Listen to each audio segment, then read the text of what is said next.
What's up, guys? We got the truck, the drift car, Evans, and we got the truck, the drift car. That's Alex. And we're over here at the Albertsons parking lot. And if you don't know what that means, to us, this means Drift Day is coming up. So we're on our way to Grange tonight, gonna camp out, and then tomorrow's Saturday, and we're gonna go ahead and go drifting over there. So we'll get you guys there. Well, I totally screwed that up. Obviously, we're not at the track. I forgot to vlog at the track. So no track vlog, but I did film some couple clips, so I'm gonna insert those right here.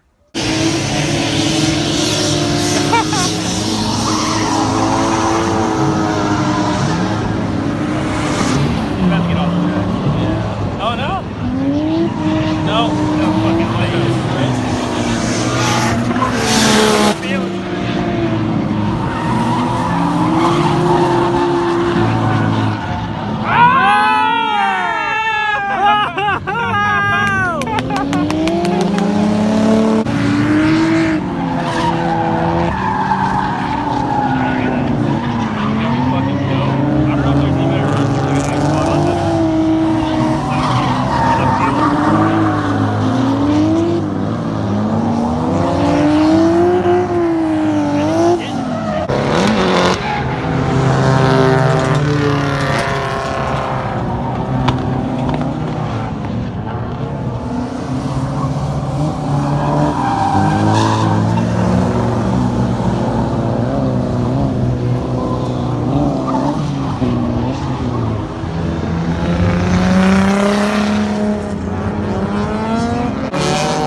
But yeah, no vlog.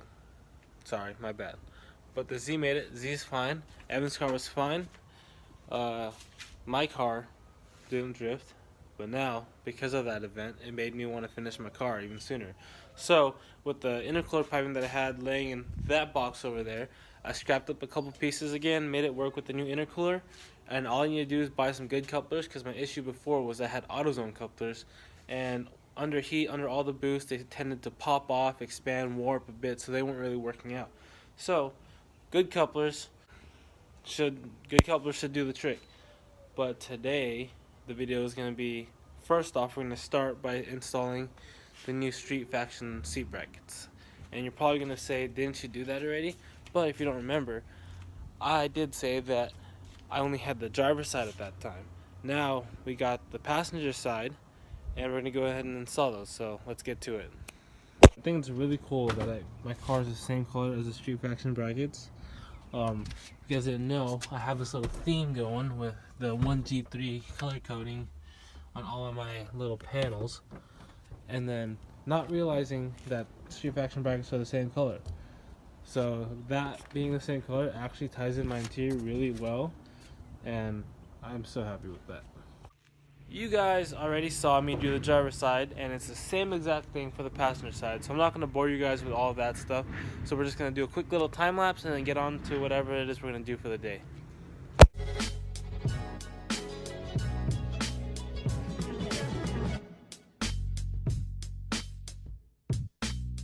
And about an hour later, I've got this seat all mounted up and all sturdy. The harnesses ran through, so now both of my seats are mounted with the new Street Faction brackets.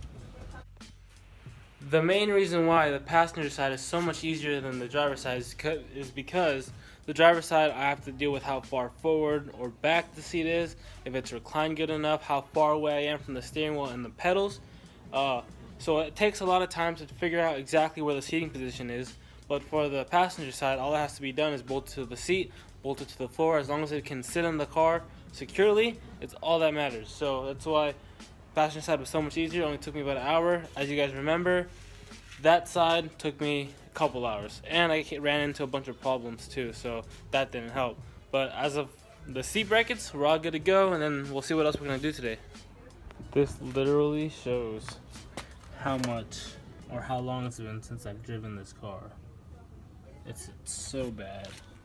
It'll all go away once I actually drive the thing, but like, that's disappointing. That just shows how much I don't drive that thing anymore. Alright, we're here at Juan's house. We're buttoning up a couple things on the SR before we put it on. We just bolted on the alternator bracket, and we're going to throw in the alternator. That way we can just slip it into the car.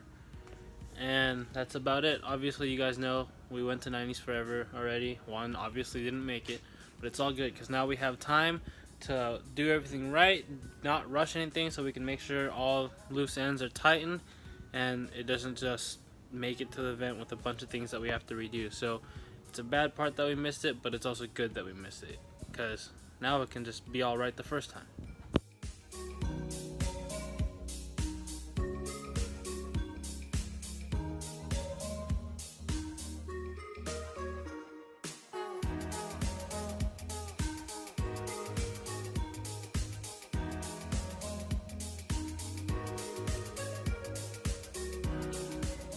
So we're about to put in the motor, then I realized we got this big old hole right here.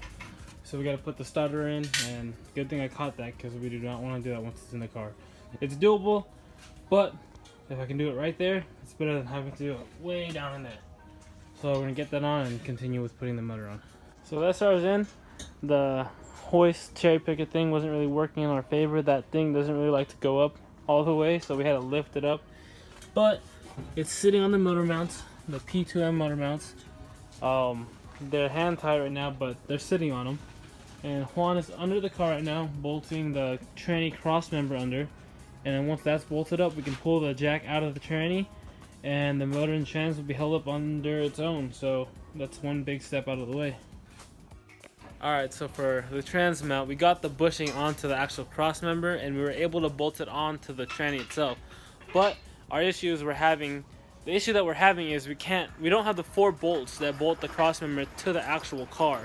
So we can't really do anything. We're stuck with that for the night. We're just gonna go ahead and head over to Ace once we can and get some bolts for that. In the meantime, that's about it we're gonna do for Juan's car tonight, and that's where I'm gonna end the video. So I'll see you guys in the next one.